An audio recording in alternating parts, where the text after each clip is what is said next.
I hope you're ready for a doozy because we got a good one. Somebody asked the event, how do I hold my clients accountable? Well, I decided to answer how, both for you as coaches, consultants, creators, service-based businesses, and as well as physical products and how it all still applies. And so let's get into the show.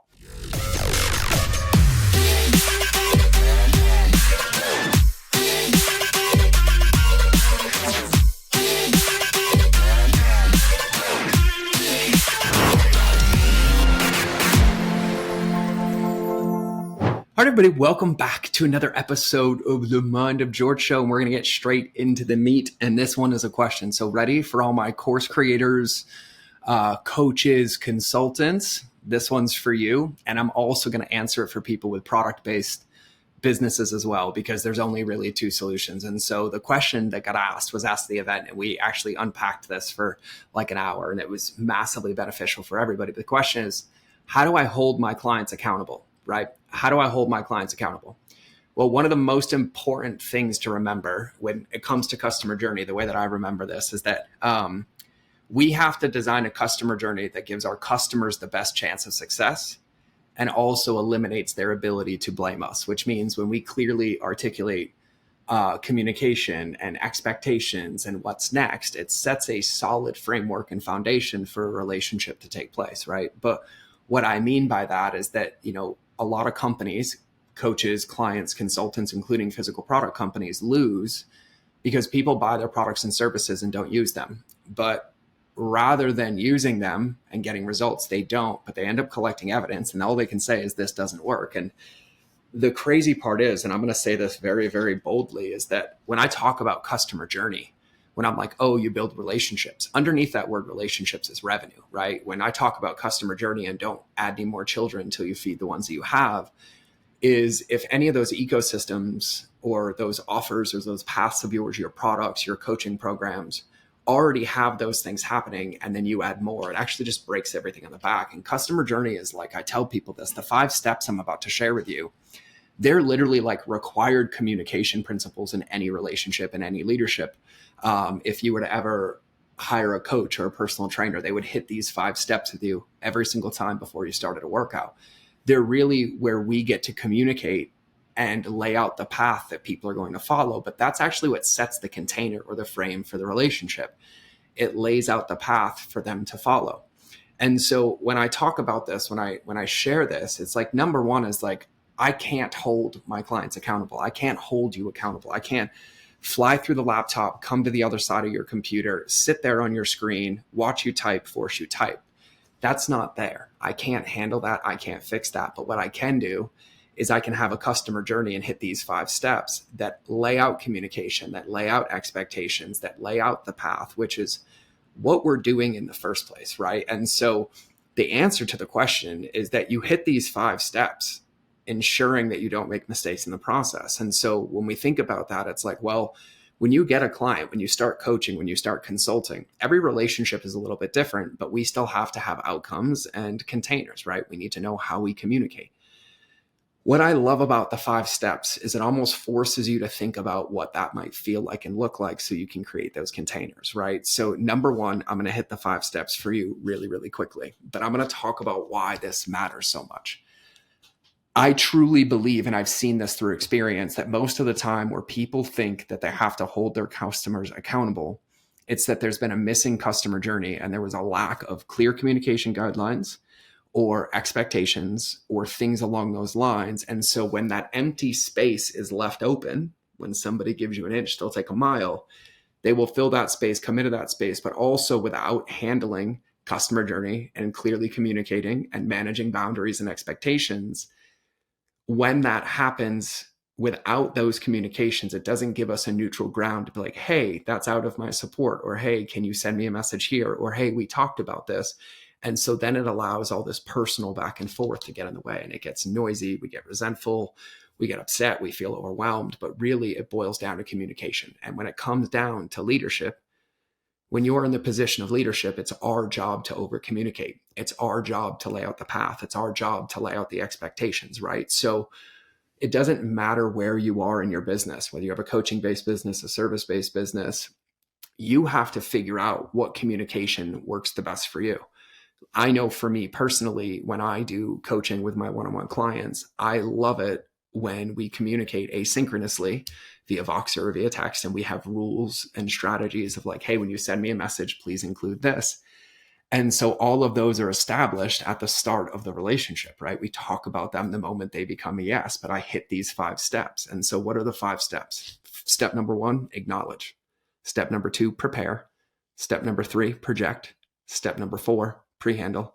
Step number 5, excite. And I know I'm straight into the meat of the show, but I'm still looking for a name for these. So if you have any names, like beautiful names that match, let us know. But when we think about those 5 steps, what we're doing is we're hitting those 5 steps anywhere where there is a checkpoint in a customer journey. And so in this lens, somebody joins our coaching program, they join our service-based business. And then the moment they do and give us their credit card, we have the ability to hit these 5 steps and lay out the entire plan, the entire path in however you talked about it. It doesn't need to be via email. It's that all the 5 steps have to be hit. I do them on the call, and then we lay out expectations and we handle it. But now when you think about that, is my only job when hitting those steps and at that checkpoint is like, somebody just gave me their credit card. Amazing. I now know what next steps are going to have to follow. They're going to have to get onboarded. They're going to have to get in-docked. We're going to have to collect all this info. I need to know what all those steps are because I need that information for us to be successful. And so when I think about customer journey in that lens, when I'm hitting those 5 steps, I'm just hitting them in relationship to getting them into the ecosystem and getting ready to start following this path that I've had laid out, right? So acknowledging is literally acknowledging that they made the right place. They made the right step. They're in the right place. And so the crazy thing is that like this is actually proven in the brain, but just by simply thinking through like, oh, thank you for joining my program, or welcome to the family, or you're in the right place, it basically puts a current state pin in their mouth that says, oh, I'm starting fresh. Here we begin, right? We're just acknowledging them from the previous step, which creates congruency. They saw us on the thank you page. We said, oh my God, we're so excited to have you. And then they come in, to wherever, they get an email, they get a video. We want to make sure that we acknowledge them. That's what we do. We build relationships, we acknowledge people, then we prepare them. And what we're preparing them for is what path we're going to take. And so it's like, hey, amazing. We have 3 simple things that we have to do to get you onboarded, but we have those laid out really, really easily. And like we talked about on the call, you can email me 24/7, but I'll only respond within working hours. And then if it's an emergency, here's the number to text, right? I'm just making this up. That's the prepare step.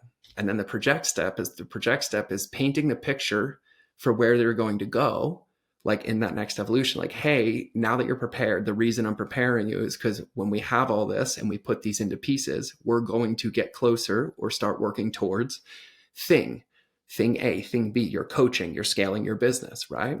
Pre-handle. Pre-handle is thinking about anything that could get in the way of them starting what they're excited to start, what they're excited to come in with, what they signed up for in the first place. We have to think about those and help navigate and manage that. This is clearly communicating expectations. And then the 5th step is excite. And really, when you think about these 5 steps, the acknowledge step and the excite step, they're the wrapping paper, right? They're the edges of the box. The meat is the prepare, project, and pre-handle. The acknowledge and excite wraps them together.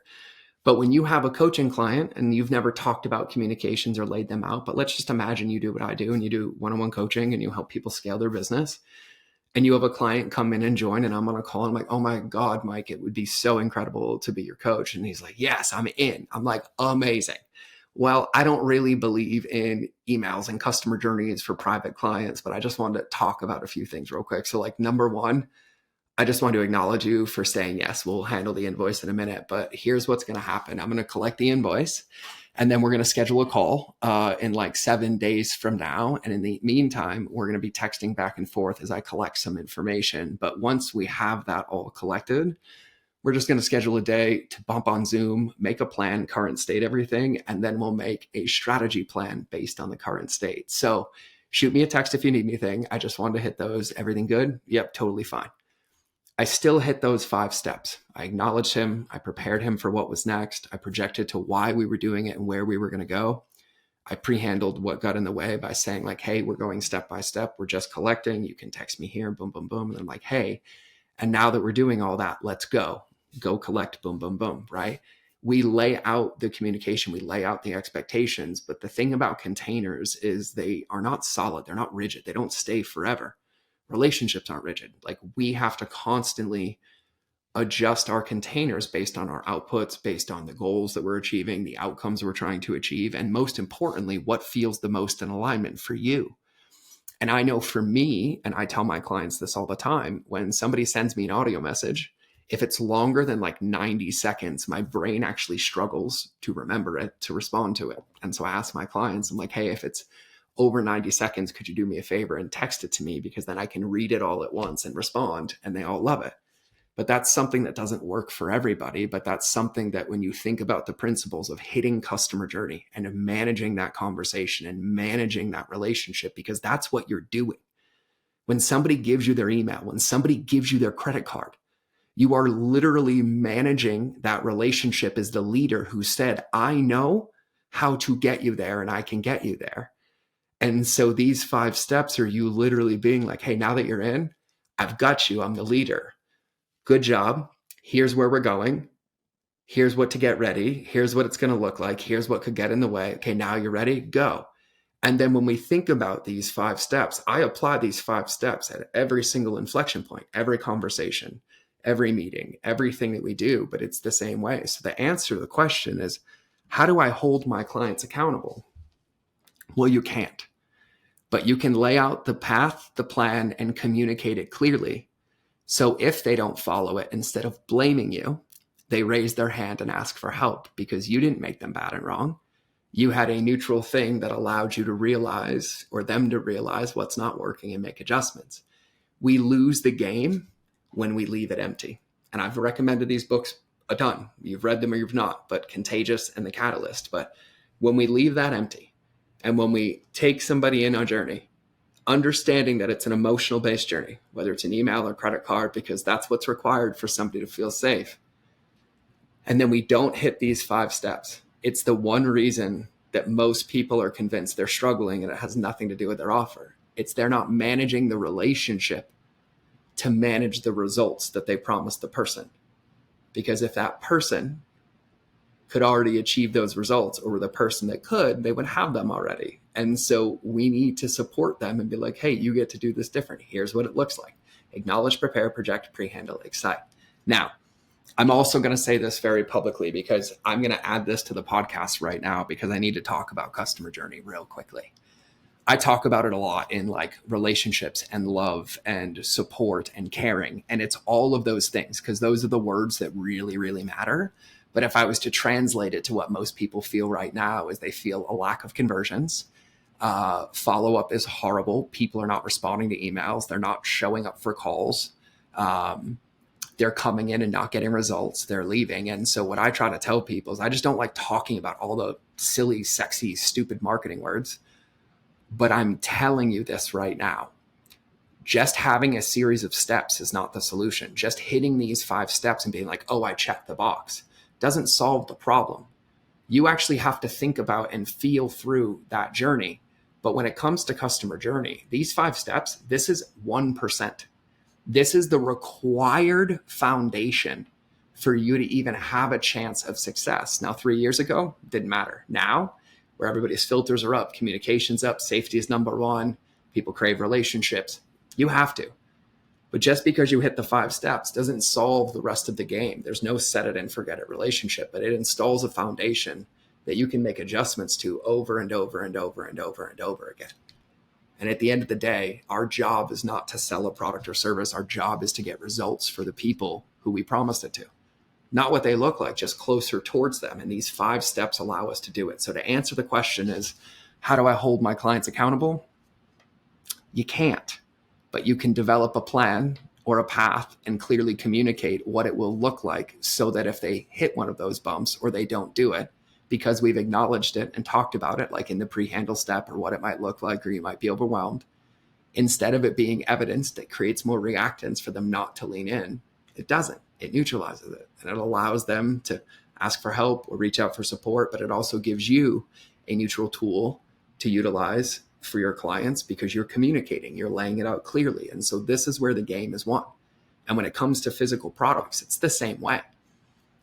most of the companies that we scale and that I've scaled came from this similar question, because it doesn't do me any good if I just sell somebody a product and they don't use it. So customer journey was also designed there to lay out the same path and expectations and tell them how long to take it and when to take it and why it would work and what to do if it didn't happen, so that they established a habit and their own self-accountability, which is what we want, in the product itself. And then that held them accountable to taking it. And it actually, 4 or 5x retention on the same customer. And so I forgot for years that really, really selling, serving, coaching, consulting, product, services, we're leading relationships, right? But it looks like people are paying with credit cards and walking over bridges, which they are.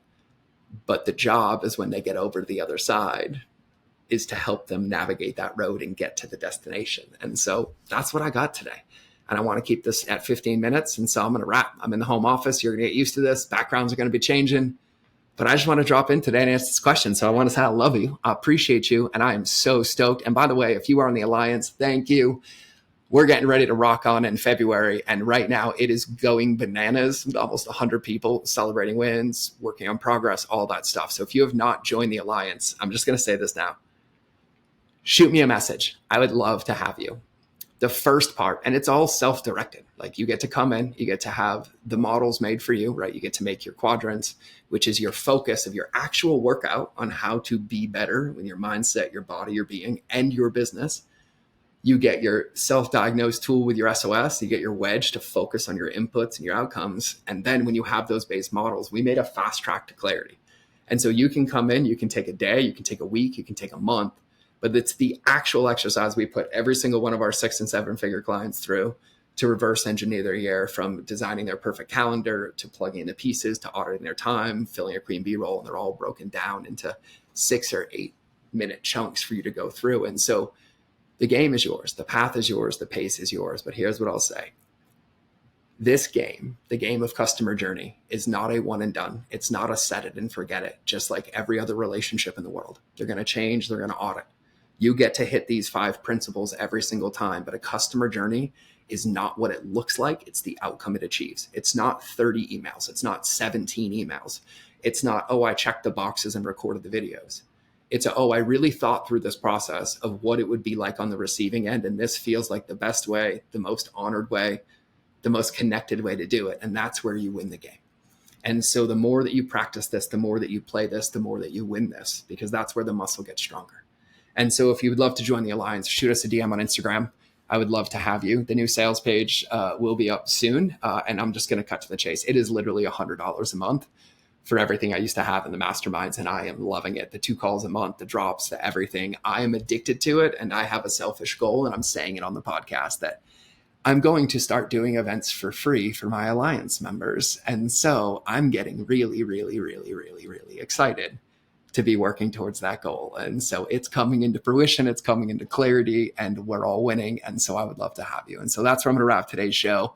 I'm sure there's a ton of things I forgot to talk about just in my base rules of like, oh, please make sure you subscribe to the show if you haven't. If you don't know who I am and you kind of accidentally fell across this show, I would highly recommend the channel trailer, like see my crazy, see if you want a slice of it.